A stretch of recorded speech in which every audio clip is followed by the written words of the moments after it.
Thank you so much for joining us. We know this is round 2, but this time we get to talk about your full-length feature film. I have gotten to see this, which thank you very much for making that possible for those of us to get to see and do our research and Google stalk you. I got to do some Google stalking of you. For those at home, we'll let you tell them about the film in a moment, but in my research, I found that this is kind of a thank you or a remembrance in honor of your father. I am very sorry for the loss of that. That is never an easy thing, but it is a beautiful testament to a man who, in my research, I found did some amazing things here in Kansas with law, ACLU award winner, among other things. He was a man who brought change to the world and helped make it a better world, and now you're doing that with your art. So please tell those at home a bit about this piece. So Penitentia is a legal crime drama about a young attorney who takes on a pro bono prison rights case. And as he defends his clients, he uncovers criminal negligence as well as corporate negligence. And it really forces him to decide what type of attorney he needs to become. I wrote the film as an homage to my father, as you said, and he was a civil rights attorney here in Wichita, Kansas for 50 years. And he believed in social justice, he believed in truth, and he believed in holding those in power to account. And he dedicated his entire life for that. And when I was driving to his funeral, I was wondering how I could eulogize him. I knew that I was not able to speak at his funeral. I just wasn't ready to do that. But I can see, I concepted this piece as I did the 6-hour drive, and shortly after that, I started writing. And within a couple of months, I had the first draft of the script. And then I had decided that the next step was as I was ready to make it as a feature film, and within 3 months of that time, we were filming. And from what I found, that this is truly something that you had passion and love for, and you were able to accomplish in a rather quick time, which is not the norm. Tell everyone about that. Well, I mean, I think I was kind of possessed with the same purpose and mission that drove him throughout his life. And when I decided that I was ready to do it, I was ready to do it. I'm fortunate in that I own a production company, so I had the means of production at my fingertips. So I had a grip truck, I had cameras, I had people that I work with all the time, and people that were interested in doing larger narrative pieces, and then I had the script. So I was able to really move quickly to do that, partially because I've been doing this for 30 years. But yeah, it is a pretty crazy timeline, no doubt about it.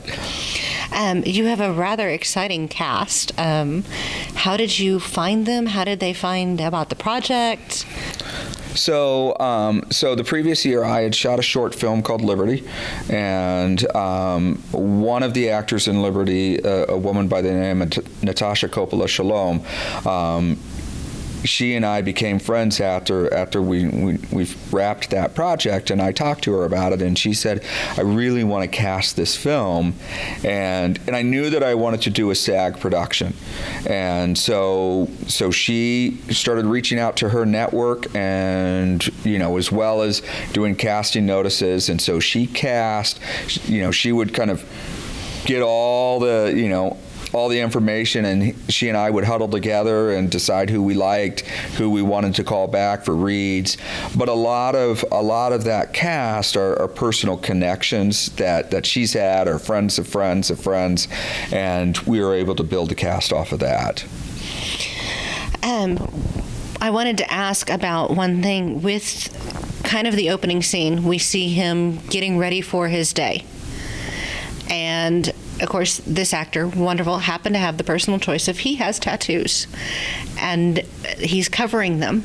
Was that something that you had outlined, or just he happened to have them so you chose to make that choice to work with that? Well, I will say a correction. He has a tattoo, but he's covering the scars on his wrist. Thank you. So that was a very intentional choice early on.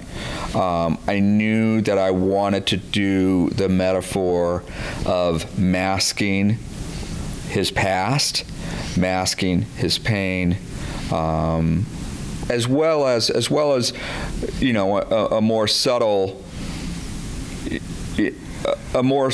way of showing the notion of code switching. Because Ale is a person of color, and Ale is in a traditionally a very white profession. He's a lawyer at a corporate defense firm. So code switching is something that he's very familiar with, and so I felt like that was a good visual representation of that. And thank you for clarifying that for me. You also have, of course, his older former mentor that gets to come back into the piece. Having a mentor is something I know I personally appreciate and respect.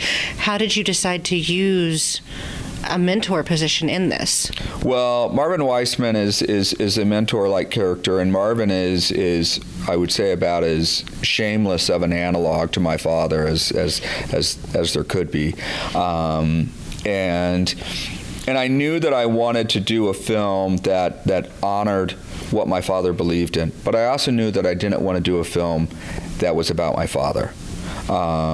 So to me, it seemed like from a narrative standpoint that was a natural progression. But at the same point, Marvin was also someone that was really pushing him to do something that he was avoiding. And so that's really what went into that decision making for casting Marvin, or for creating the character Marvin Weissman. And how did you choose your locations? We've got indoor, outdoor, offices, restaurants, parking lots.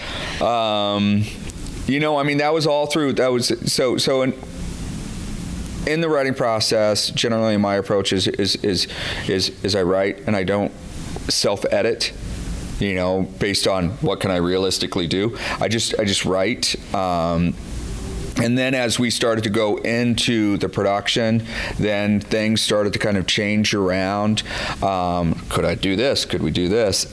But more than anything, it is kind of, for as small as the film is, we really do cover a lot of locations, and it is extremely ambitious. But I felt like that was what the world would be like for Ale, and so it just felt that was natural and that was what was necessary. Thank you. With this project, did you find any form of catharsis or some additional healing, or kind of a way to say goodbye? I've been asked this question a couple of times, and I don't think I have a really good answer on it. I do think that as time goes by, I'm more and more able to speak about it and maintain some stoicism. And I guess in some ways that is cathartic, but I think what I get from it that's most enjoyable is sharing the memory of what my father believed in, and there are very few people in my life that I have ever met that has the same that possess that same sense of purpose and mission that my father has. And that purpose and mission was social justice, and he built his entire life around it. And we need more people that have that. And one of his friends told me, I remember, she said, the world needs more Jim Loings. And that's really what I wanted to communicate in that piece. I mean, yes, it's an homage, it's an epilogue for my father, but also I think it's a call out to we need a stronger commitment to social justice, and we need people that are willing to really sacrifice themselves for the type of clients that my father really, really dedicated his life to. Will you have another continuation of where LA goes in the future? Or is that something that just is way off in the maybe possibility? Oh, we joke. So Glenn Stanton is the lead. He plays Olivia Canio, and there is another character, an investigator by the name of Shelley Wolf, played by Rusty Schwimmer. And so they have nicknames. Glenn's character's nickname is Egg, and Shelley Wolf, her nickname is Wolf. So we joke that we're gonna make a series, Egg and Wolf, about the two of them, and we have a lot of fun talking about that. And I kick it around in my head, and I think, I see it on IFC channel like Hap and Leonard, and so I've got that kicking around. I would definitely be there for it. And again, I enjoyed your cast. I've actually gotten to meet some of them around the festival, travel arrangements and all of that, but they're lovely people, and they were passionate about the project too. They had very kind things to say about the project even when you were not present. So they believed in it too. And then you also work a lot with your wife. I am a child of parents that worked together. They had a business together. With working with someone such as your wife, your partner, what is one piece of advice you can give others about working in a situation like that to keep everything happy and healthy and smoothly for others? Well, yeah, my wife and I met when we were in film school together in Video Production 101, and we became partners on a project, and pretty much all through college we were creative partners through film classes, and about a year before we left college, we started dating, and we've always been really intertwined. We ran a business together. We ran a production company and a marketing agency together for 15 years, and we split the company up, and she went and took her side of the business to another company, and one of the things, so Penitentia is actually, her day-to-day involvement is really minimal. And it was really one of the first creative projects in a long, long time that we had not worked together on.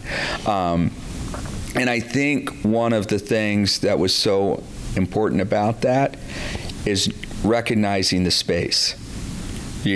Understanding that for that project, for the project of the marketing agency, is knowing that's time to step away from both of us, and that was okay, because there are times when she wants to do something different than what I want to do, and sometimes I want to do something different, but being lifelong partners, giving each other the space to do that. Having said that, we're joined at the hip. I mean, she's wandering around Tallgrass right now with, and she was a producer on Liberty, the short film. So I mean, I think it's just kind of being really conscientious of each other. Because, boy, when you share so much, it's hard sometimes to lose yourself in it and not see that your partner is someone different than you. Excellent. Well, for those of us watching, how can they follow you? How can they see what's coming up and what projects you've got going out there? So, the company site is mercury-films.com, but on Instagram, if you wanted to follow Penitentia, it's Penitentia Film, and then my own personal site is chrisloing.film. So, but I'm not very good at curating a lot of the social media. I'm kind of an old guy in that regard. My kids, it drives them crazy. So they're trying to update that stuff and keep me current.